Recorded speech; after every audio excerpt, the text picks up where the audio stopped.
লটারিতে কোটি টাকা জিততেই ১০৮ ঢাক দুজোড়া কালী পুজোর আয়োজন ব্যক্তির। এমন ঘটনায় রীতিমতো অবাক করেছে পাড়াপড়শিদের। জানা যাচ্ছে, যার লটারিতে ১ কোটি টাকা পুরস্কার লেগেছে তিনি নিজেই একজন টিকিট বিক্রেতা।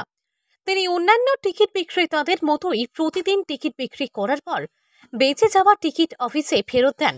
কিন্তু এরই মধ্যে হঠাৎ একদিন বেঁচে যাওয়া টিকিট অফিসে ফেরত না দেওয়ার ইচ্ছে জাগে। কে জানতো বেঁচে যাওয়া ওই টিকিটের রয়েছে ১ কোটি টাকার পুরস্কার। বেঁচে যাওয়া টিকিট অফিসে ফেরত না দিয়ে সেই টিকিট ১ কোটি টাকা পুরস্কার পেয়েছেন নদিয়ার তেহট্ট থানার নাজিরপুরের বাগডোবা গ্রামের অসীম দত্ত। তবে তিনি যে লটারির টিকিটে কোটি টাকা পেয়েছেন বলে একসঙ্গে দুজোড়া কালী পুজোর আয়োজন করেছেন তা নয়। এর পেছনে অবশ্যই রয়েছে অন্য এক কারণ। পুজো অবশ্য তিনি লটারির টিকিটে পাওয়া পুরস্কারের টাকা দিয়ে করেছেন। জানা যাচ্ছে, অসীম দত্তের ছেলে কোনো কঠিন এক অসুখে ভুগছিলেন। তিনি সেই সময় মানত করেছিলেন তার ছেলে এমন কঠিন অসুখ থেকে মুক্তি পেলে ধুমধাম করে কালী পুজো দেবেন। এরপর তার ছেলে রোগমুক্ত হলেও ধুমধাম করে পুজো দেওয়া সম্ভব হয়নি।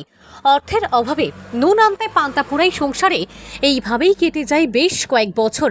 এরই মধ্যে আবার তার মায়ের মৃত্যু হয় এবং পরলৌকিক ক্রিয়া সম্পন্ন করতে গিয়ে কালী পুজো দেওয়া হয়নি আর্থিক অভাবে।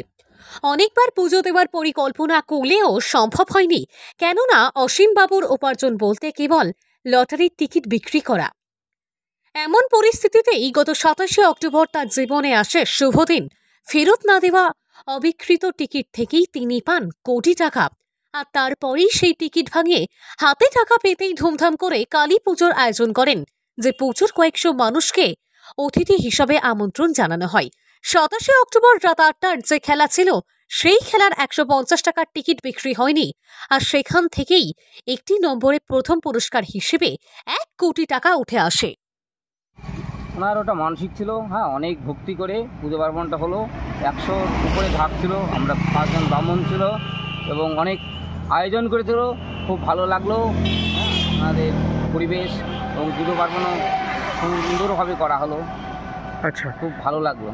এটা ওনার কি ওই লটারির জন্যই মানত ছিল? না, এটা ওনার অন্য কোনো মানসিক ছিল।